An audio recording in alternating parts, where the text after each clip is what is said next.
कृष्ण महाराज की जय।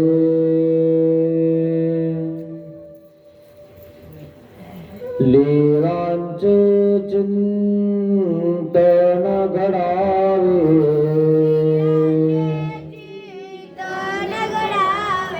जीवनामुचे पावन व्हावे, पुलकित व्हावी धरा, स्वामी श्री चक्रधरा। जय जय श्री चक्रधरा, स्वामी श्री चक्रधरा। जय जय श्री चक्रधरा,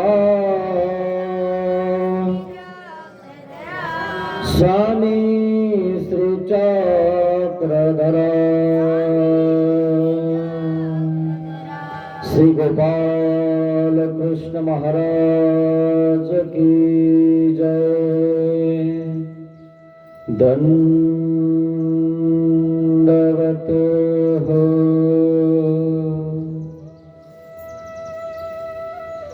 महानुभाव शिदोरी आश्रम निपाणी, छत्रपती संभाजीनगर येथून आलेला हा आश्रम गेल्या 15 तारखेपासून तर आज 27, आज पावे तो सर्वज्ञ श्री चक्रधर स्वामींच्या लीळांचं तत्वज्ञानाचं चिंतन आपण बत्कलवाडी मुक्त्यारपूर तालुका मुदखेड जिल्हा नांदेड या ठिकाणी आपण देवाचं चिंतन करत आहोत। आपल्या या कार्यक्रमाची सांगता जवळ आलेली आहे। उद्या या कार्यक्रमाची सांगता होणार आहे आणि म्हणून माणसाला असं वाटतं की अरे आपल्याला आता जावं लागणार आणि चिंतन बंद होणार आणि चिंता सुरू होणार। वाईट वाटतं माणसाला। असो, परंतु जे शिदोरी दिलेली आहे ती चांगली चिंतन करत जा, जेणेकरून भविष्यामध्ये तुम्हाला आहे ना मार्गदर्शन ती तुम्हाला शिदोरी करणार आहे। चांगलं मार्गदर्शन कोणीच करत नाही मित्रांनो। एखाद्याने फुलं लावले आणि फुलं लावल्यानंतर त्याच्या फुलाला त्यांनी खत टाकलं आणि फवारा मारला, आपल्या शेजारीच असतो तो, पण कोणतं औषध मारलं हे ते सांगत नाही आपल्याला। का बरं? की आपल्यापेक्षा वर जाईल। आपल्या शेजाऱ्याला सांगत नाही आपण, आपल्या चुलत भावाला सांगत नाही, भावालाही सांगत नाही, याला सांगायचं नाही। आपलाच माल जास्त निघाला पाहिजे। विचार करा मित्रांनो, आपला शेजारी, आपला चुलत भाऊ आपल्याला सांगत नाही, हिताच्या गोष्टीने सांगत। खुदच करून म्हणे ते खुदच जात, ते त्याला सगळं कळतं, नाही कळालं तर नाही कळालं असं म्हणतात लोक। आणि मग आपल्याला असं वाटतं की बाबा त्यांनी जे औषध हाणलंय ना त्या फुलावर ते आपण हाणू, जेणेकरून आपलेही फुलं वाढतील, पण ते सांगायला तयार नाही।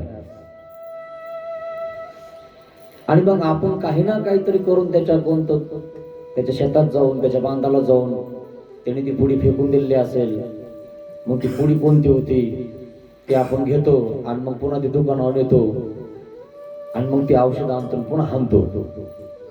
आपण एक मला सांगत नाही.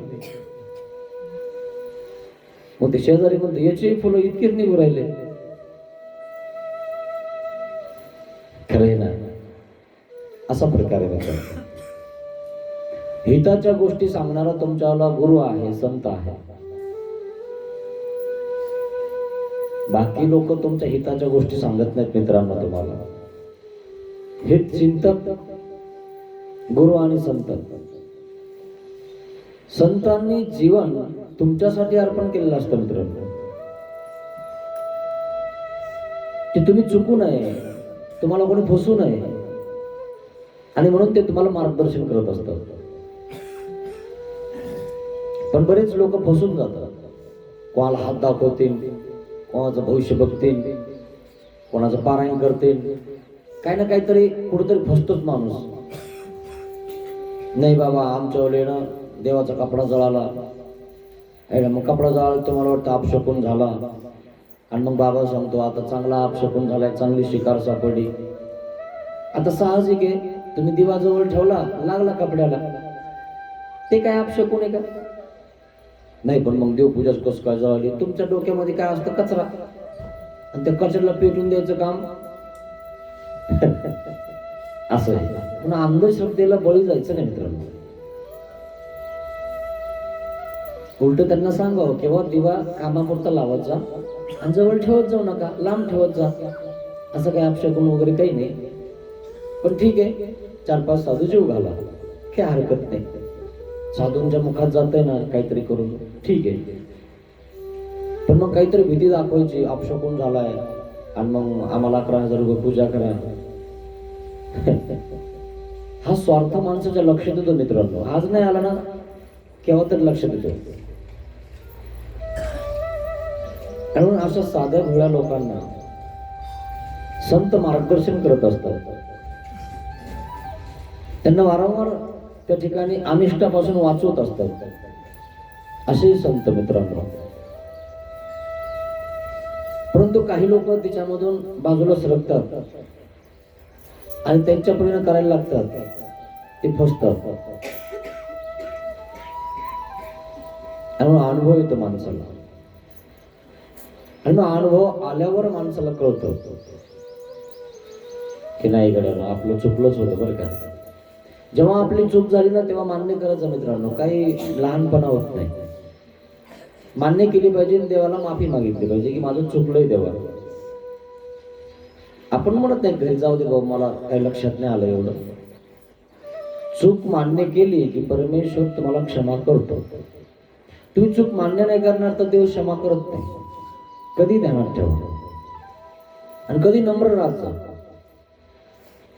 किती कपडे कसे घालायचे तर घालत जा, पण नम्रता. नुसते कपडे चांगले घातल्याने चांगलं काही असल्याने माणूस काही ताई ते असं काही नसतं. त्याचे विचार कसे याला महत्व आहे. विचार इतके नम्र ठेवत जा, बस सगळे आपले. नाही तर मग असं तसं आपलं कामच असं आहे हे ना, हे बोलून दाखवायचं नका कोणाला. मी असंच करीन, मी तसंच करीन, हे पण नका बोलायचं. एखादं आपल्याला करणं नाही झालं तर मग काय करता?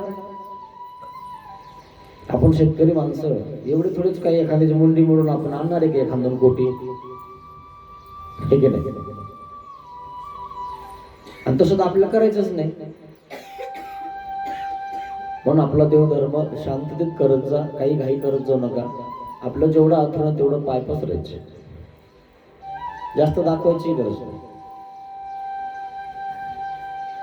ठीक आहे. एक कथा मी तुम्हाला सांगणार आहे, मार्गाच्या संबंधित आहे. तर हीच मार्गाच्या संबंधित असणारी ही तुमच्यातही संबंधात पडते.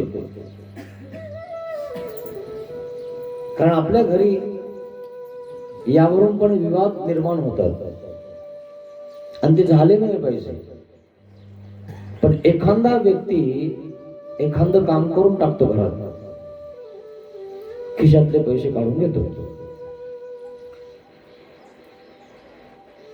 आणि मग कोणावर नाव घ्यायचं? मग ज्याच्याकडे पैसे होते ज्याचे होते तो बोलतो, कोणी घेतले कोणी सांगत नाही, है ना? असा प्रकार. पण चोराच्या मनात चांदणे असतात. तो लक्षात येणार नाही आता, पण कधी ना कधी तरी सापडतो, हे मात्र निश्चित. आणि म्हणून सरळ जर आपण घेतले तर काही हरकत नाही, पण एखाद्या वेळेस जर आपण असे पैसे काढून घेतले की तो पकडला जातो आणि तो माणूस टिकत नाही. आम्ही इतकी इमानदारी राहता घरी पण, की जेणेकरून तुमचा व्यवहार, तुमचा प्रपंच विश्वासात घेऊन केला गेला पाहिजे.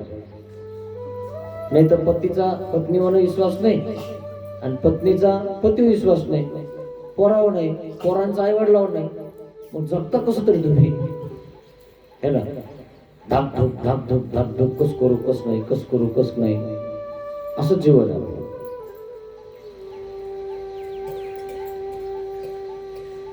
आणि विश्वासात घ्या त्यांना संस्कार चांगले द्या, नाही तर गफलत होऊन जाईल.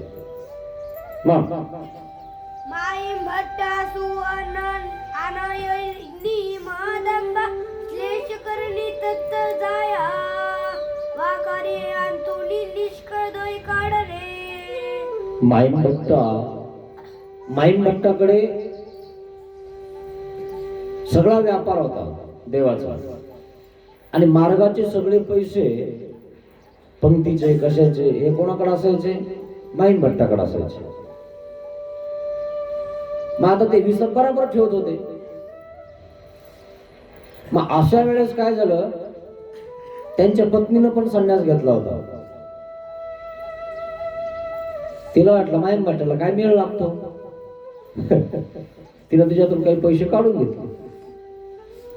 आणि मार्ग मोठा होता, 400-500 लोक होते. मग कोणी घेतले आता अवघडच आहे ना, कोण घेणार? मार्गातच कोणीतरी घेतले, मार्गावर आक्षेपच घेणार ना. मार्गावर आक्षेप घेतला माईमभट्टाने की कोणी घेतले. एक वेळ देमाईसी माईमभट्टाचे पिशवी आणतुनी. एक वेळेस देमाईसानं माईमभट्टाच्या पिशवीतून, पूर्वी अशा पिशव्या होत्या आणि त्या पिशव्यामध्ये पैसे ठेवले जायचे, आणि पूर्वी जास्त करून चिल्लरच होती. मग 1 आणा 2 आणा, 1 असो असे 2 असो असा पैसा होता, आण्यावर असायचं. मग नंतर 5 पैसे 10 पैसे असे निर्माण झाले. तदनंतर 4 आणे बंद झाले, 8 आणे बंद झाले, आता 1 रुपयापासून सुरू झालं. तुम्हाला अनुभव असण्याचा खरे खरे. मग ती इतकी चिल्लर असायची, काही लोक पायलीनं चिल्लर मापायचे, आदल्याने पायलीनं. श्रीमंत लोक तो खूप श्रीमंत समजायचे लोक. मग अशा प्रकारे मार्गामध्ये काय झालेलं आहे, कोणी 2 रुपये देतं, कोणी 8 आणे देतं, कोणी काही देतं. मग ज्याच्यात आलं त्या पिशवीमध्ये 5 पैसे, याच्यात 10 पैसे, याच्यात 20 पैसे असे टाकत चालायचं. मग त्या पिशव्या अशा लटकून ठेवल्या असायच्या माईमभट्टाच्या त्या गुफेजवळ, म्हणजे जिथं माईमभट्ट झोपतात त्या ठिकाणी अशा त्याने लावून ठेवल्या होत्या. माईमभट्ट पाहती तो दोन्ही आसू पिशवी नाही. पण माईमभट्ट चेक करत होते, याला कोणा विश्वास ठेवतात? देवाचे पैसे इकडे तिकडे गेले नाही पाहिजे. चेक केलं, अरे म्हणायचे ते 2 आसू तर गायब झाले. माईमभट्ट काय म्हणतात, माझ्या पिशवीतले 2 आसू कोणी घेतले? आता या मार्गात त्यांना काय वाटलं, एवढ्या पैशातून माईमभट्टाच्या डोक्यात काय राहणार आहे, याच्यात 5 पैसे घेतील, 10 पैसे घेतील, 8 आणे घेतील, रुपये घेतील, 10चे घेतील, 5चे घेतील, काय मेळ लागतोय म्हणजे यांना इतक्या पैशातून, किती येतात किती जातात. देवाने त्यांच्याकडे व्यापार दिलाय, त्यांना त्या ठिकाणी बसवलंय. तो उगाच बसवलंय का? कॅशियर इतका पैसे मागतो, तो कधी विसरतो का की याला कमी द्यायचं नाही, याला जास्त द्यायचे म्हणून विसरतो का? ज्याला द्यायचे तेवढेच देतो ना, आणि जेवढे त्याने जमा करायचे तेवढेच जमा करतो. मग त्याला माहिती येत नाही की आपलं बॅलन्स आजचं किती झालं आणि किती गेलं. खरे की नाही? हे माईन भट्ट बरोबर हुशार होते. दोन आसू त्यांच्या पत्नीनं त्यांच्या पिशवीतल्या त्यांच्या माघारी काढून घेतल्या आणि ती मार्गातच राहत होती. मार्गामध्ये काय तुमच्या घरच्यांनी सगळ्यांनी येऊ नये असं काही नाही, सगळे येऊ शकता, राहू शकता, है ना? राहू शकता तुम्ही, इथं राहायचं तिथं राहायचं, देवधर्म करू शकता. नागदेवाचार्यांची आई बहीण भाऊ सगळे होते, सगळ्यांनी संन्यास घेतला होता. अशा प्रकारे त्या ठिकाणी दोन आसू गायब झाले माईन भट्टाच्या मार्गाचे. मनोनी अन्यथा ज्ञान भावनी. मग माईन भट्टाने काय केलं? अन्यथा ज्ञान मार्गावर आक्षेप घेतला. म्हणे या मार्गातूनच कोणीतरी घेतले आणि जास्त करून महादाईसा तिकडे जाणं येणं करते. महादाईसावर म्हणजे थोडसे म्हटले नाही पण शक निर्माण होतो, है ना? आणि माहिती असलं तर कोणावर शक घ्यावं, नाही तर शक घेऊ नये, डायरेक्ट धरावं. पण काय माणूस विचार करत असतो, विचाराने माणूस कुठे ना कुठेतरी विचार टाकून देत असतो.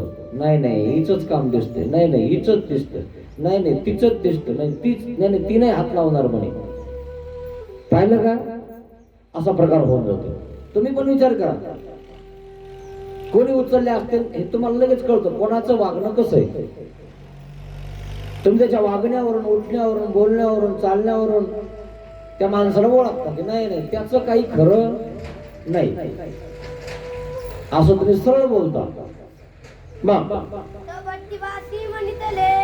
मग नागदेवाचार्य काय म्हणतात? आणि मग माईन भट्टाने सरळ सांगितलं कोणी काढलेत बरं दोन आसू, कोणी घेतले? मग माईन भट्ट काय म्हणतात? ज्यांना उंबरा रेगताच येत नाही ते घेणार थोडंच येत. जे इथली इथंच येणं जाणं करतात, जे झाडून झोडून करतात किंवा काही व्यापार करतात, त्यांच्याशिवाय दुसरं कोणी घेणार आहे का? तिकडले तर काही गावातले तर लोक काही आले नाही,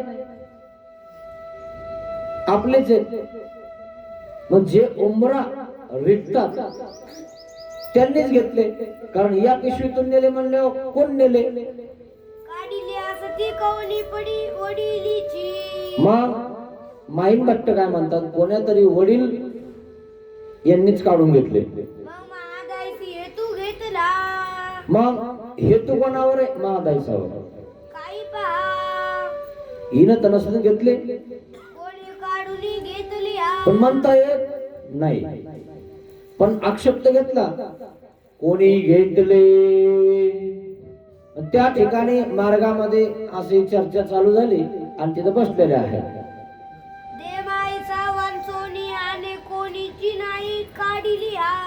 मग असा प्रकार झालेला आहे, कोणी काढले असतील.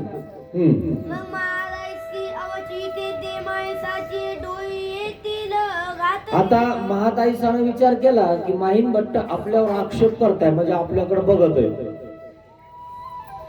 आपल्याकडे बघितलं कोणी एखाद्याने कटाक्ष नजरेनं की समजून जायचं आपल्यावर हा माणूस शक घेऊन राहिला, लगेच कळतं आपल्याला. आणि मग असं बघितल्यानंतर महादाईसाच्या लक्षात आलं की यांनी आपल्यावर अन्यथा ज्ञान भावलेलं आहे की हे आपल्यावर आक्षेप घेऊन राहिले, महादाईसाचं काम आहे. पण त्यांनी त्यांच्या पत्नीवर आक्षेप नाही घेतला. कोणी? माईन भट्टाने. देमाईसावर नाही घेतला, कारण महादाईसात जास्त काम करत होती ना, झाड झोड येऊ तेऊ, आणि आपले थोडस किचन मध्ये थोडस आपलं करायचे काहीतरी. मग हीच येते म्हणे इकडं, म्हणजे म्हणले नाही पण तो येतो. वडिलांनाच घेतले असतील, हा इथं कोण येतं म्हणे यांच्याशिवाय. नाव घ्यायचं नाही पण टोला हाणायचा आहे ना, असा प्रकार असतो. ती म्हणली बर आपल्या आक्षेप घेतला काय? ती बोलली नाही कोणाला. मग देमाईसा त्यांची पत्नी, बर देमाईसा शिवाय कामच झालं नाही म्हणे. महादाईसानं अंदाजा लावला.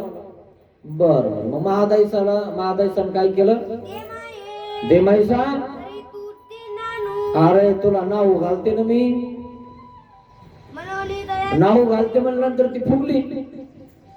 तिला वाटलं अरे वा एवढी मोठी बाई जर मला नाहू घालते, आता मार्गामध्ये कसं असतं, जो मोठा म्हणजे जो चांगला व्यापार करतो, पुढे जातो, तो मोठा ऑटोमॅटिक होऊन जातो. आणि जे कुचर असतात हरभरे ते बारीकच असतात ना, असे तुम्ही पाहिले असते ना, सांगितले तुम्हाला. जे कुचर आहेत का ते मागच राहतात. कुचर आणि पिवळे आणि भाजलेले लगेच लक्षात येतात. तुम्हाला सांगतो, तुम्ही असं समजूत नका की लक्षात काही येत नाही, सगळं लक्षात येतं. मग हे कुचर हरभरा आहे की नाही, इथं ठेवायचं. अच्छा.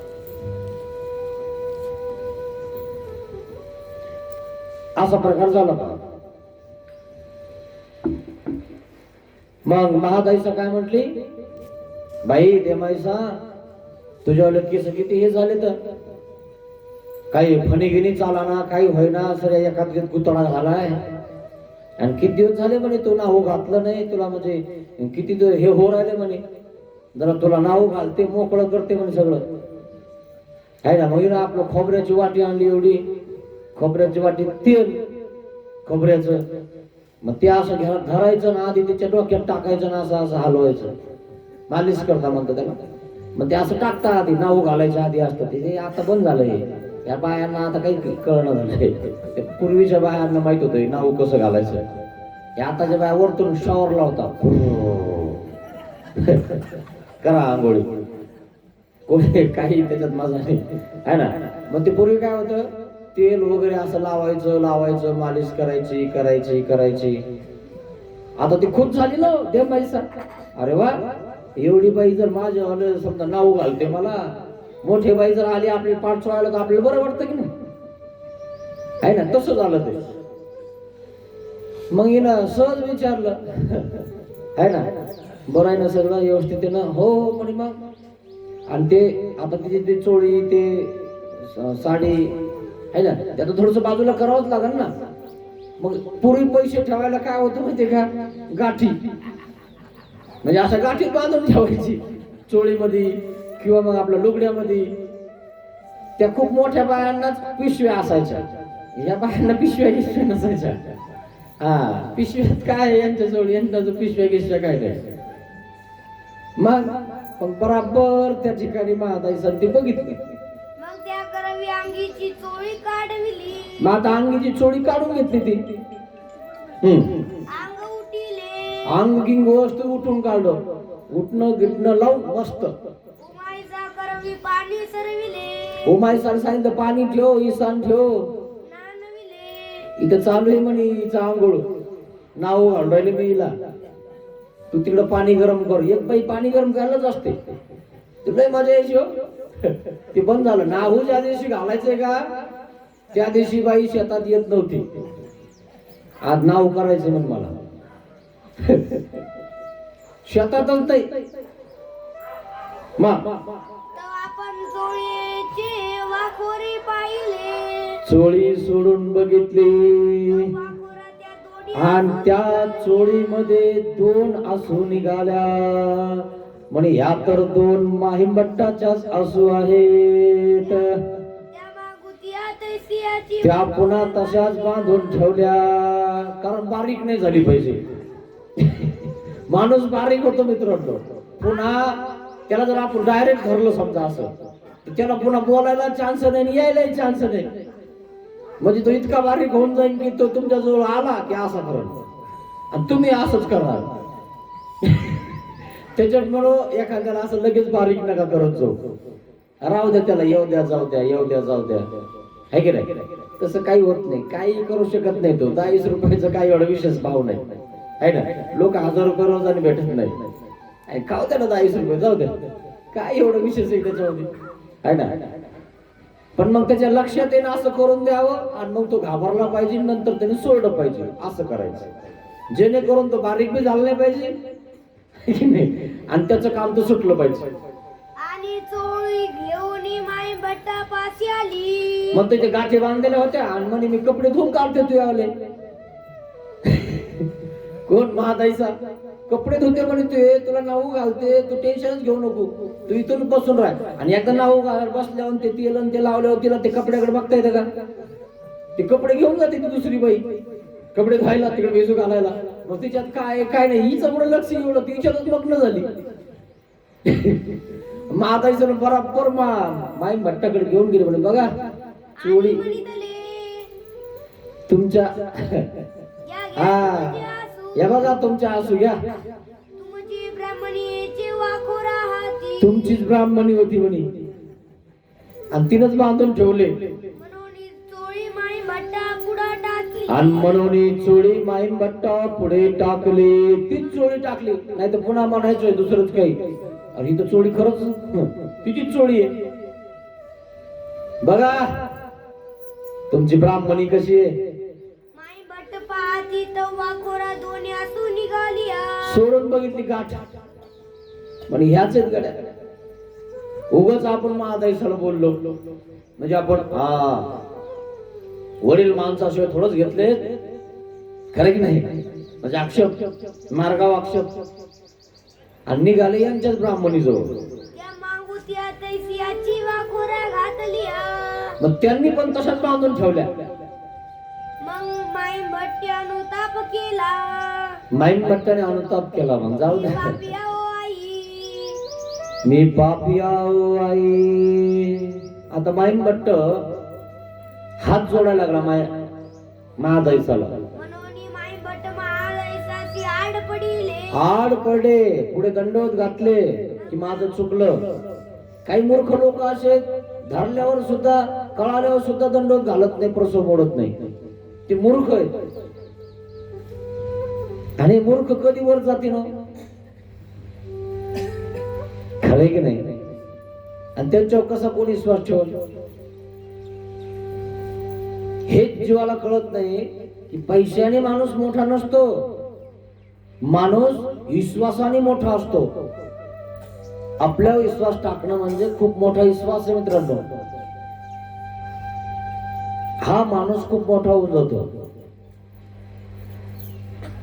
तुमच्या घरचीकडे तुम्ही जर समजा जी पुंजी जोडलेली ती देत असाल तर तुम्ही विश्वास टाकलाय तुमच्या पत्नीवर, आणि ती जर काढून घेत असेल तर तुमच्या लक्षात आल्यावर तिच्याकडे तुम्ही 1 रुपया देता का? उलट लक्ष ठेव म्हणता जाईन घेऊन काही तिकडं देईन भावाला. खरं की नाही. ती फक्त आई तर धडाने पण मनाने तिथं आहे. म्हणजे तिला इथं राहून सुद्धा सुख लाभणार नाही. खरं की नाही. मग आपलं जीवन कसं जगायचं, सात्विक जगायचं का उदास जगायचं तुमच्या हातात आहे. असं जर तुमच्या घरच्यांनी तुम्हाला वाळीत टाकलं, कोणताच हिसाब तुमचा काहीच तुम्हाला विचारत नाही, म्हणजे काय अर्थ झाला तुमच्या जीवनाचा. पण का विचारत नाही, असं केलं म्हणून संपला तुमचा विषय. तुम्हाला कचरा समजला ना त्यांनी. तू फक्त झाडझूड कर, भांडे घासत जा, बस, बाकी भानगडी करू नको. आणि अशा व्यक्तीला तेच दिलं पाहिजे. मग महादाईची माई भट्टा ते म्हणितले. मग महादाईचा माईन भट्टाला काय म्हणते, त्या दोन्ही आसू त्या सीची द्या. जाऊ द्या म्हणे, या 2 आसू तिला देऊन टाका, नाही तर पुन्हा जायची होई निघून. आणि त्या ते काही न म्हणावे. काही म्हणू नका, जाऊ द्या. ऐसे महादाईची माई. कारण आता इतक्या 400-500 माणसामध्ये त्या आसू जर आपण सोडल्या आणि तिला जर उभा केलं तर तिचं काही राहील का? म्हणजे मारायचं असं काही नसतं. माणसाला सगळ्यात जास्त मारणं म्हणजे अपमान आहे मित्रांनो. एखाद्या भरसभेमध्ये जर तुम्हाला जर म्हणलं ना, माहित नाही मला तो कसा आहे, चालला देशमुख खडा, असं जर म्हटलं तर तुमची इज्जत काहीच राहत नाही, काहीच नाही, 0 होऊन जातो. तुमचं किती मोठं असलं, किती तुम्ही चांगले असले, पण त्या वेळेस जर आपल्याला त्या माणसाने जर टोकलं ना, तर याच्यापेक्षा मरणापर्यंत दुःख आहे मित्रांनो. सहन नाही होते. आणि म्हणून महादाईचा काय म्हणते, जाऊ द्या, या 2 आसूला काय होणार आहे, घेऊ द्या. तिला काही म्हणू नका, शिव्या देऊ नका, बोलू नका तिला. माणूस आपल्या आचरणाने सुधारलं पाहिजे मित्रांनो. नाही तर ते बारीक होऊन जाईल आणि इतक्या मार्गामध्ये जर अपमान केला तर त्याला मार्गात राहावं वाटेल का? पण काही लोक निर्लज्ज असतात, त्यांचा विषय सोडून द्या. निर्लज्ज लोकांना मारलं, हाणलं, शिव्या दिल्या, शाप दिले तर त्यांना काहीच होत नाही, ते पुन्हा तेच करतो. त्याचा प्रसव असतो, मार्गामध्ये प्रसव असतात काही. त्या व्यक्तीला मारायचं किंवा हाणायचंय किंवा बाजूला करायचंय है ना. नाहीतर मग देव म्हणतो त्याला इथून काढूनही द्या, काढून पण द्यावा लागतो. मार्तंड नावाचा देवाचा एक शिष्य होता. खूप असं दाखवायचं की मी म्हणजे लय देवाची सेवा करतो. आणि तो पैशाचा भासा होता. आता पैशाचा असल्यामुळे जरा पैसा मार्तंड मार्तंड आता कसं असतं. आणि मग बाईसा काय म्हणत देवाला, बाबा तुम्ही आमच्या मार्तंडला काही गोमट करतच नाही, काही द्या पण त्याला जरा गोमट करा त्याला असं. आणि मग बाई म्हणले बा असं असं करा, तर भिक्षा मागून आणा, त्याच्यावर आम्ही रोग नासून टाकू, पण भिक्षा व्यवस्थित मागा बरं आहे ना. एका घरची भिक्षा घेऊ नका, रांगेमध्ये असं जा आणि भिक्षा मागून आणून आम्हाला दाखवा, आम्ही घेऊन घेतो, आम्ही खाऊन घेतो, त्याचे रोग नासून टाकतो. हा पठ्ठ्या गेला भिक्षाला. आणि मस्त पैकी मामी होती गावामध्ये, मामीकडेच गेला डायरेक्ट. आणि बस मामी आता आला बुवा, म्हणलं पाय धुणं ते आंघोळ घालणं, उठणे लावून आंघोळ. आणि थकला होता, स्वामी सोबत चलत होता, थकला झोपला मस्त पैकी पलंगावर. 12ला झोपला. अरे बापरे म्हणे मामी. म्हणे काय म्हणे मला भिक्षा करायची होती, तुम्ही लवकर भात शिजवा बरं म्हणे. आपण भिक्षा करून या ना म्हणे.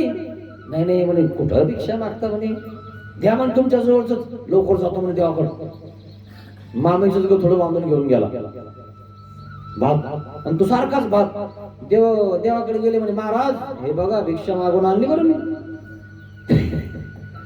देवाजवळ गेले खतरनाक लोक होते ना, तुम्हाला वाटतं का इथंच खतरनाक आहेत. अरे बाबा देवाजवळ सुद्धा 100 एक होते, इथंच येत काय. मग देव म्हणले अरे एकच घरचा भात दिसतोय. म्हणे महाराज तसं नाही. मग कसं आहे. पेव निघाले म्हणे गावात, पेव म्हणजे एकच पेव होता, सगळ्याला वाटून दिले म्हणे तांदूळ. आणि त्यांच्या घरात सगळ्यांच्या घरी भातच शिजला म्हणे. आणि तो भात शिजला, सगळ्यांना भातच वाढला म्हणे. आता सर्वज्ञ देव बर असं आहे का. तितक्यात मामी आली. म्हणे बाबा तुम्हाला आम्हाला सांगितलं नाही काय नाही, तुम्ही आले. मला वाटलंच होतं म्हणे मार्तंड आलाय तर बाबा आलेच असतील, मार्तंड सांगतच नव्हता म्हणे. तितक्यात बरं झालं म्हणे मार्तंड जवळ मी भात शिजून दिला. मामी मामी मामी काय पाहिलं का म्हणे बाई तुमचा मार्तंड असा आहे. याला काय म्हणलं होतं, एका घरची भिक्षा आणू नका, संबंधीच्या घरी जाऊ नका. आता मामीच्या घरून भात शिजून घेऊन आला. म्हणे बाबा आंघोळ घातली, उठणं लावून झोपला, 12ला उठला, मी गदगद भात शिजवा म्हणजे लवकर, आणि पाठवून दिला म्हणे तुमच्याकडे. आणि याच्या माग माग आले म्हणे देव कुठं असतील मग कळण मला. पडलं पित्तळ उघड. असे लोक आहे. एकदा काय झालं, देवाला चांगली एक जाडी आणायची होती, पदर आणायचा होता, शाल आणायची होती. आणि मग मी तो काय म्हणे मी चाललो म्हणे द्वारकेला, तिथं लय भेटता म्हणे भारी भारी. बाई चला म्हणे मग ठीक आहे, देऊन द्या म्हणे पैसे माझ्याकडे है ना, मी घेऊन येतो म्हणे चांगली शाल बाबाला देवाला. द्या म्हणे पैसे. किती घेत म्हणे. हा एवढे छान घे. याने घेतले पैसे, बांधले गाठी आणि गेला बुवा. आता याला ते शाल घ्यावा वाटायला लागली काय. बिलकुल नाही, देवाला शाल गेल काही घ्यायची नाही म्हणे. मग त्या ठिकाणी कोणासोबत गेले, त्यांच्यासोबत काहीतरी तुटाफूट झाली दोघांची, म्हणजे याला मिळायला नाही लागला पाहिजे. आणि मग येताना एकलाच आला तर काय विचार केला म्हणे आपल्याला पैसे तर घ्यायचे तर शाल तर आणायचे नाही. मग बाईसाला काय सांगायचं, चोरे मारिले, मला चोराने मारलं. बर आला घरी म्हणे काय मारताना आला. हो. मग देव म्हणतात आता यात्रा करून आले की माऊंदे करावं लागतं. माऊंदे म्हणजे जेव घालावं लागतं लोकांना, असं एक ते नियम आहे. इतर पंथामध्ये. आपल्यात काय नाही तसं, जीव घेऊ घाला आणि काय नको करा, काही नाही करत. मग काय म्हणे तो मावून ते करी ना म्हणे, बाबा माझ जवळ काय, मी चोरान लुटलो. हा, चोरान लुटलं, वाचलो म्हणे, मी मारत होते मला लोक, होते नव्हते ते गेले म्हणे, आपल्यासाठी शाळा आणायची होती ते पैसे गेले. असं का?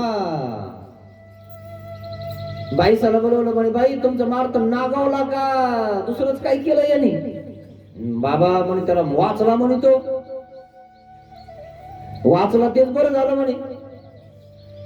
आणि तुम्ही त्याला म्हणता हे मावून दे कारण कुठून करण तो, त्यांच्यावर कायचे पैसे आले म्हणे. बाई तुम्ही किती रुपये दिले ते?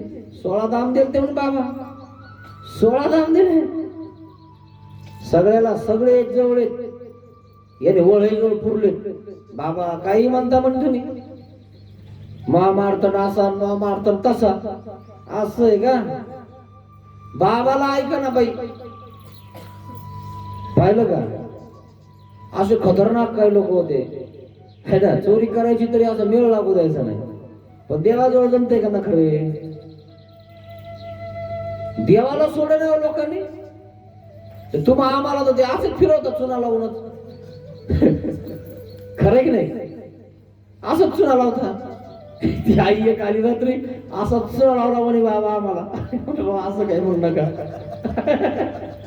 काय करा म्हणलं, असं काही म्हणत जाऊ नये म्हणलं. खरं की नाही? आता ते साधे भोळेपणा डायरेक्ट बाण निघतो त्यांचा, ऐकलंय? मग असं झालं ते. मग देव म्हणले चला, नागदेव आचार्य म्हणे चला, याच्यावर उघडच पाड लागतो म्हणे पित्तळ. मग गेले ते ओळई म्हणजे माहित असं, ओळई म्हणजे तुम्हाला कडे बा त्याच्या जवळ पुरलो होतो, खड्ड खांदून पिशवी सगळं, बाईसाची पिशवी सगळं काय. आणि मग गेले नागदेव आचार्य म्हणले खांद पिशवीत निघाली, बाई सगळं टाकली. या बाई तुमच्या मारतंडाचा पराक्रम बघा कसा आहे, तुमचेच पैसे आहे का बघा, असा आहे तुमचा मारतंड. इथं राहू देऊ नका, हाकलून द्या, काढून द्यायला तर. आणि मग काडी घेतली, भोईला राहायला मारायला लागला चुपचाप, इतका बारीक करून टाकला. तरी देव त्याला काय ना काहीतरी करतच गेले बरं. पण माणसाचा संस्कार इतकाही नीच असतो की माणूस बिन लाजासारखं वागायला लागतो. लक्षात आलं तर नीट वागावं ना. लक्षात कोणाच्या काय येऊ राहिलं हे आपल्याला कळालं पाहिजे, त्याला माणूस म्हणतात. आणि तुमच्या लक्षातच येईना काय हो राहिलं, कसं हो राहिलंय, तुम्ही माणूस आहे का? मग डोक्यात कचरा आहे तुमच्या लक्षातच येईना. काढून द्या म्हणे तर देव सुद्धा काढून देतात अशा माणसांना. मग असा प्रकार झाला, पण देव म्हणतात नाही राहू द्या, जाऊ द्या, जाऊ द्या, जाऊ द्या, जाऊ द्या, कौरव जाऊ द्या. आणि म्हणून महादाईचं म्हणते नाही जाऊ द्या, तिला का नाही काही म्हणू नका, काही बोलू नका. 2 आसू घेतलेत ना देवाच्या सन्निधानात, दिले खतरनाक भक्त होते म्हणे, देव माफच करत होते. राहू द्या, राहू द्या, तसं माफ करा म्हणे तिला. मग ते माहीम भट्टी मानिले. माहीम भट्टी म्हणले ठीक आहे तुम्ही म्हणतात तसंच. त्यांनी पुन्हा ती चोळीतली गाठी विचारली नाही, 2 आसू कोणी चोरलाय म्हणले नाही, पण माहिती आहे ना आपल्याला चोर कोण आहे, बस झालं. एकदा 2दा 3दा आणि लक्षात आलं, आणि पुढच्याला लक्षात आलं की यांना माहित झालं. चोपून राहतो, चोपून कळत ना तुम्हाला? नाही रे बाबा, लय हुशार लोक ये असे तसे नाही, दिसायला दिसताही नसते धोतर वगैरे गिशा, पण लय अवघड आहे यांचं काम. खरं की नाही? लगेच ओळखता लोक. मग तो चोपून राहतो, चोपला तरी बस झाला, कारण कसं आहे आपलाच आहे. म्हणून आपल्याला त्या ठिकाणी अशा प्रकारे करावं लागतं, चालतच. कारण जीव हा दोषी आहे मित्रांनो, त्याच्यासोबत लगेच असं हे नका करत जाऊ, तोडत जाऊ नका, नाही तर मग तुटली असते नाही. काय सांगतो, धर्म सोडून द्यायची आहे, चालले मी. तुमचे 2 आसू घेतले म्हणून काय असं का? मला काहीच नको, हे घ्या तुमचे कपडे फपडे सगळे, असं व्हायचं एखाद्या बार. ते लोक पैसा नाही का? चालले मी. पण जाऊ दे ना, अगदी तू म्हणला नाही ना म्हणून थांबते. देव म्हणले बा कशी होईना थांबव, नाही जायची होती तिकडं कुठं, गेली कुठं कुठं बसली जाऊन तर काय करता रे कामात. लोक काही एक धडाचे एक काय, लोक काय वापर करतात ना, ते फेकून बरं तिकडं म्हणतील. वापर झाला की कोणी विचारत नाही मित्रांनो. असे लोक आहेत, पण जीवाला कळत नाही ना ते काय करतो मित्रांनो. अहो घरचे लोक इतकं सांभाळत नाही जितके मार्ग सांभाळत, इतके मार्ग चांगले. पण तुम्ही मार्गाला तसा जीव लावत नाही, आपलं म्हणत नाही. तुम्ही तुमच्या घराला आपलं म्हणता आणि म्हणून तुम्ही मार्गात टिकत नाही. नाही तर मग तिथं असा पराक्रम करता काहीतरी, नाही तर उचक्या करता उगाच आपलं देता लावून आपल्या एकमेकाला असे उचक्या केल्या, असं लावालावी केलं होतं टिकन का मला सांगा बरं. त्याला डायरेक्ट असं ताकातली माशी करून असे बाहेर काढतात. आणि ते यान बाबाला काढायची गरज नाही, देवाला काढायची गरज नाही. मार्ग अभिमानी नसते ती बरोबर त्या माणसाला असं बाजूला करते, सरक तिकडं. आमच्या भक्ताला त्रास देतो का होय तिकडं. मार्गाभिमानीने तशा व्यक्तीला मार्गात येऊ देत नाही. तशाच व्यक्तीला ठेवते जी व्यक्ती मार्गाच्या उपयोगात आहे. आणि त्याला कोणी काढायचा प्रयत्न केला कोणी काढू शकत नाही. देवाचा मार्ग आहे तो, सोपा आहेत काय, काढून बघा तुम्ही, जमत नाही खेळतो. मग महादाईचा काय म्हणते, महादाईचा म्हणते माईन भट्टला तुम्ही सगळ्यांसमोर दंडोत घाला की मी मार्गावर आक्षेप घेतला. तुम्ही या सगळ्यावर आक्षेप घेतला की या मार्गातून दुसरं कोण घेणार आहे. म्हणजे याचा अर्थ काय झाला, सगळ्यावर दोष आक्षेपला. मग तुम्ही सगळ्यांना माफी मागा. आता सगळ्यांना माफी मागू राहिले आणि चोर तर इथंच आहे, तो बघूच राहिलाय. अरे बापरे, हे तर माफी मागू राहिले, रडू राहिले. चोराला पण वाटतं अरे आपल्यामुळे याला किती दुःख झालं, माफी मागितली आणि आपण उगत त्याचे पैसे चोरले आणि आपण इथंच घेऊन बसलो. आणि काय होणार ते लोकांचे पैसे, काय होणार तुमच्या खिशात ठेवल्याने. ते खाता बी येईन बरं, खाल्ले तर तुम्हाला पोट फाडून काढावं लागतील आहे ना. पण मनाला जे दुःख होतं ना, डोळ्यातून जे पाणी निघतं ना, हे दुःख किती अवघड आहे. हे कसं फेडायचं आता, असं त्या ठिकाणी ते विचार करत आहे. मग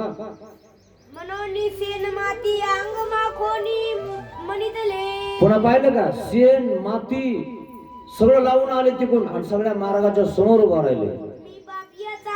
मी पापिया चांडाळ, मी गुरुकुळावरी अन्यथा ज्ञान कल्पिले, माझ्या अपराधा क्षमा करावे, मला क्षमा करा, माफ करा. आपल्याला तर आपल्याला कळून सुद्धा, आपण चोरून सुद्धा, आपल्याला धरून सुद्धा आपण काय म्हणतो, मी नाही केलं, मला केलं होतं, मला दिलं होतं, असं काही ना काहीतरी आपण दुसरंच करणार. इतका मूर्खपणा नसू नये मित्रांनो. जगण्यात सुद्धा तुमचा काय अर्थ नाही कशाला. माणसाने आपल्याला कोणीतरी इज्जत दिली पाहिजे, असं एवढं तरी चांगलं वागा. म्हणलं पाहिजे की नाही बा याला देऊ राहिला का म्हणे पैसे, तो डोळे झाकून दे, तो वापस दे.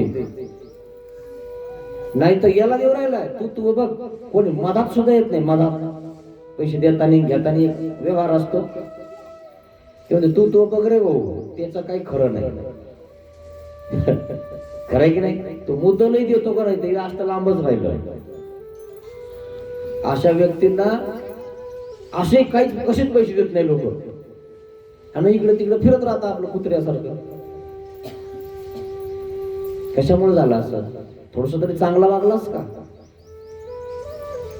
असा प्रकार होऊन जातो मित्रांनो. मग माईक भट्टाने शेण माती लावलं आणि सगळ्या गुरुकुळासमोर दंडवत घातले की मी सगळ्यांवर आक्षेप घेतला, माफ करा मला, बराच वेळ झाला, रडत बसले. मग भट्टबास महादायसाला काय म्हणतात? उठा उठा अहो उठवा त्यांना, बस झालं, रडू नका. मनोनी उठविले. इतक्या माणसाच्या समोर शेण माती लावलं. आपण शेण माती कधी लावतो मित्रांनो? आपण माझं चुकलं असं सुद्धा म्हणत नाही. शेण माती लावून असं लगे आपण इतक्या लोकात पाहुण्यात आणि रावण्यात जातो का? आपल्याला देवाचे कपडे घाला वाटत तर शेण कधी लावा वाटत? किती अवघड आहे ना. ज्याला चुकलंय ना त्याला चुकलं म्हणावं मित्रांनो. तोच माणूस पुढे जाणार, मोठा होणार. आणि जो उगाच आपलं तोंडावर माती वाढणार किंवा काहीतरी असं झटकणार किंवा काहीतरी असं पुढे मानणार, मला असं वाटलं नाही त्यांनी केलं म्हणून मी केलं, त्याच्यावर कशाला ढकलतो? सरळ सरळ सांगा भाई बाजूला. लोक लय शहाणे येतात. असा प्रकार आहे मित्रांनो. मग माई भट्टी अवघा द्रव्य परिग्रह जो होता तो आणून निंबा. मग भट्टबासांचा ते सगळं जे द्रव्य होतं ना सगळं म्हणे बाबा हे माझ्याकडनं काही सांभाळणं होत नाही, कारण मार्गातले लोक उगाच चोरायला लागले, काही करायला लागले, एक दिवस माझ्या आक्षेप येईल, हे तुमचं तुम्ही सांभाळून घ्या म्हणे. नागदेव आचार्याला निंबा गाव आहे पाथरीजवळ, तिथं हे घेऊन गेले सगळे द्रव्य वगैरे, तुम्ही तुमचं सांभाळा म्हणा. आणि दंडवत घातले. दंडवत म्हणे मला कोणा आक्षेप घ्यायचाही नाही आणि मला पैसे सांभाळायचे नाही, मला काहीच नको, मला फक्त देव पाहिजे आणि देवासाठी मी अनुसरलेलो आहे. माझ्या घरी काय होतं तुम्हाला सांगितलं, ते काय म्हणले नाही म्हणा, पण त्यांच्याकडे काय होतं त्यांनाच माहिती. आणि तुम्हाला सांगितलं की ते 60 भाज्या तोंडी लावत होते आणि त्यांचं एक एक उपकरण धोतर किती किती हजार रुपयाचे होते. लोक घालत नसायचे इतके भारीचे कपडे. एका ब्राह्मणाला दान म्हणून दिलं ना ते, आणि त्याचं फाटकं धोतर घेतलं तर ते घाला ना, पण त्याला सांगितलं माहीम भट्टान दिलंय म्हणून सांग, तुझ्या केसाला कोणी धक्का लावणार नाही. इतका दरदरा त्याचा होता, है की नाही? आणि तो कशाला घेणार आणि काय करणार? पण मग जे सत्य आहे ते सत्य. मग आणि भट्टबासांप्रती म्हणितले. आणि भट्टबासांना काय म्हटलं? आधी म्या सर्व संघ परित्यागू केला. मी आता सर्व संघ परित्याग केलाय, मला हे काय करायचे पैसे हे तुमच्याकडेच ठेवा, मला काही नकोय, माझ्याकडे तो व्यवहार नको, मला असं झाडाय झुडायचा व्यापार द्या, नाही तर चूल सारवायचा आणि राग काढायचा द्या, मी त्याच लायकीचा आहे. इतका मोठा माणूस जर म्हणत आहे मी चूल सारवतो, राग काढतो, तो माणूस मोठा होत असतो. आणि एखादा थोडासा जरा ताईचे किंवा थोडस ज्ञान आहे किंवा अजून काहीतरी आहे, तो तुम्हाला सांगतो असे छोट व्यापारच करत नाही, तर लहानपणा वाटतो त्याच्यामध्ये. मी का कमी काय? अरे येड्या, तू जितका खालचा व्यापार करशील तितका मोठा होशील. आमच्या मार्गामध्ये तुम्हाला सांगतो खूप मोठाले ज्ञानी मोठाले हे ते संडास धुवायचा व्यापार घेतात. पाहिलं का? आणि तुम्हाला तर लगे घाण वाटते, लगे कोणी घाण केली किंवा काही केलं की मी नाही झाडत, तू करते माझं असं पुढे फक्त हार गिर वगैरे काही घेणं देणं, तेव्हाच मी पाहिजे, म्हणजे मी दिसलो पाहिजे ना फुटून गिटून कशात. मोठं असं नसतं होत माणूस, त्याला बुडापासून करावं लागतो तेव्हा तो मोठं होत असतो. हेच जीवाला काही कळत नाही मित्रांनो, आहे ना. आणि म्हणून एक साधू होते रुद्रपूरला, आणि रुद्रपूरला काही लोक घाण करत होते. मग ते घाण आहे ना करू नाही तिथं, पण करतात लोक. मग ते काय करायचे, सगळ्याची घाण सकाळी सकाळी उचलायची, शेण उचलतो ना आपण तसं ते घाण उचलायचे दुरडीमध्ये आणि भले शिवाच्या लांब नेऊन टाकायचे रोज. पाहिली का त्यांची सेवा कशी होती? इतकं करणार का आपण मित्रांनो? आपल्याला थोडस वागा वाटत नाही या ठिकाणी, थोडस फडा घ्या वाटत नाही. आणि जो करण ना तोच दिसणार आहे मित्रांनो. इथलं करायचा, घरचं तुम्ही टाईट राहत जा, काय करायचं तर करायचं घरी, पण इथं नखरे नका करायचं मित्रांनो. इथं आलं नाही देवाचं काम आहे बस ठीक आहे करतो मी, नाही पाटील याला कसं सांगतो रे, मी पाटील गिटील नाही, इथं देशमुख नाही, पाटील नाही, कोण नाही, मी इथं काय आहे देवाचं सेवक आहे. त्या राजाला वेद झाला, तो राजा सगळं राज्य दान देणार होता देवाला आणि पायी होऊन राहणार होता. तो राजा होता, आपण तर राजा नाही, काहीच नाही. काय आपल्याला सांगा बरं, कोणते माणसं आहे आपण? येऊन जाऊन शेतीन घर आणि बस, बाकी काय आहे मित्रांनो? एखादा आपण कलेक्टर बी नाही ना, मग आपल्याला एवढा ताईटपणा कशाला पाहिजे? आपल्या देवाचं आपलं सेवादास्य केलं तर सेवादास्य मोठच सांगितलं. कोणाच्या घरी थोडंच चालू राहिलो आपण, म्हणून याच्यामध्ये कधी लाज नाही मानायची मित्रांनो, आहे ना. तुम्ही हे करणार तर मुक्त होणार मित्रांनो. आपल्या घरी करत नाही का आपण? मग घरचं कसं करतो? मग देवाचं केलं तर काय बिघडलं? एखाद्या वेळेस घरी करायचं तर करू नका, परंतु इथं करत जा. घरचे तरी म्हणतील बाबा इथं तर ह्याला हात लावत नाहीत, पण तिथं बाबा बाबा हे झाडून काढलं, नाल्या उपसून काढल्या, ते केलं, हे केलं, आणि इतके ताईट असून तिथे बरे वाकता म्हणे बाबाजवळ. त्याचं नाव निघतं मित्रांनो. अरे तो माणूस असा आहे, हा घरी त्याला काहीच करायची गरज नाही, पण बाबा म्हणे कमाल आहे म्हणे, बाबा इथं देवाजवळ सगळं करतो. तो माणूस मोठा होतो मित्रांनो. आपण उगाच बांगल्यावर बघतो आपल्यावर, माझं असं माझं तसं, माझं घरी असं तसं आहे. त्यांनी कोणी मोठं म्हणत नाही मित्रांनो. तुमच्यामध्ये नम्रता आणि शांतता आणि सेवादास्य हा गुण असला ना, तुम्ही सहज मोठे होता, लोकांना आवडायला लागता तुम्ही. असा प्रकार आहे मित्रांनो. मग तेथून माईंभट्ट आपुल्या पासी द्रव्य संग्रह न करीतीची. त्या दिवसापासून माईंभट्टाने तो द्रव्य संग्रह टाकून दिला. नको, कारण आपल्याच घरच्याने आपला घात केला.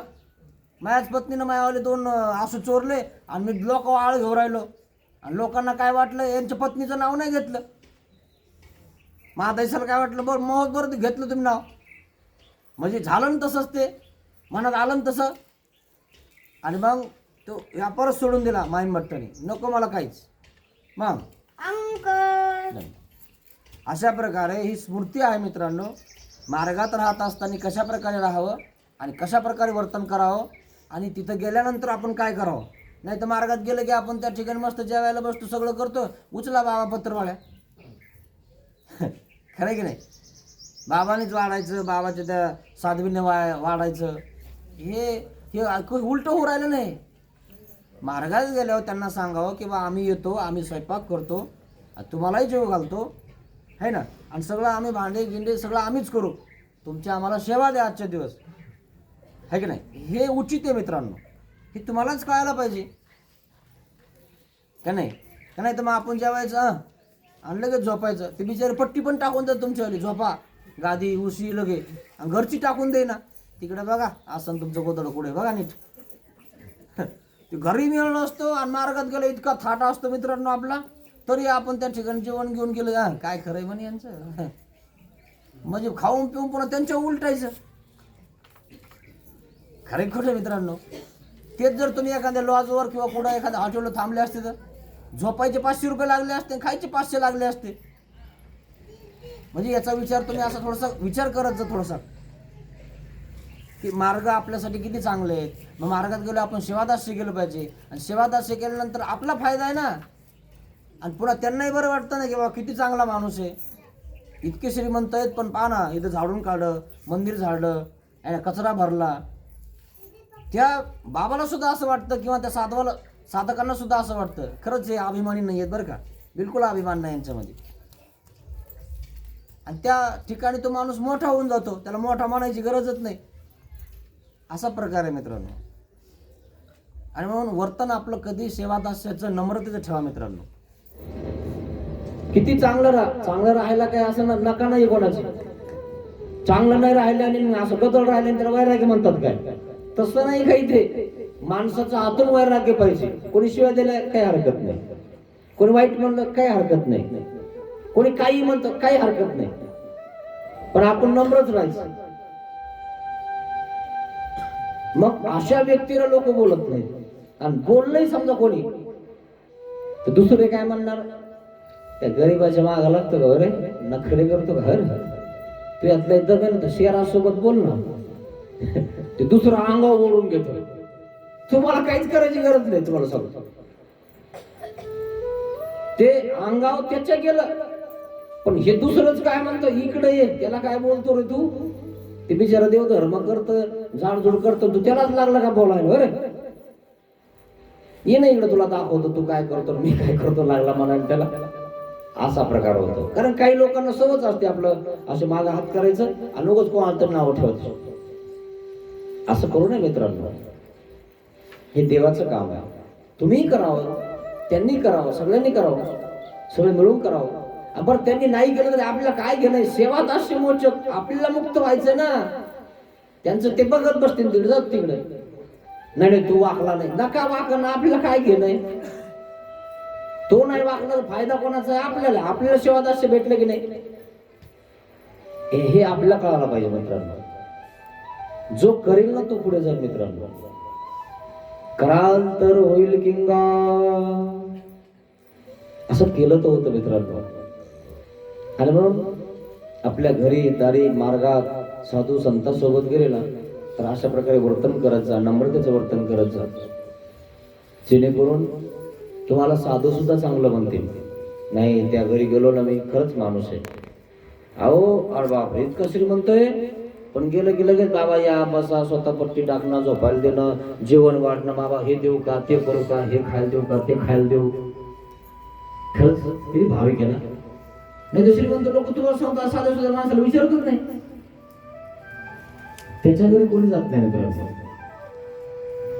तुमच्या घरी साधू मनाने आला पाहिजे मित्रांनो. गरीब का असा ना तुम्ही, श्रीमंत असा ना, आणि त्याच्यात जेवढं होईल आपल्याला तेवढं करायचं.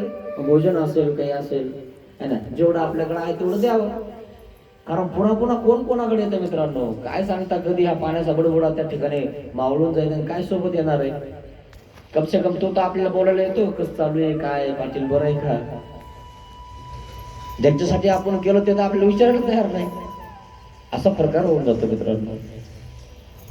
चांगल्या प्रकारे वर्तन करत जा, चांगल्या प्रकारे आचरण करत जा आणि शुद्ध मन ठेवत जा. अशा प्रकारे ही कथा स्मृती या ठिकाणी संपलेली आहे. श्री गोपाल कृष्ण महाराज की जय. दंडवत.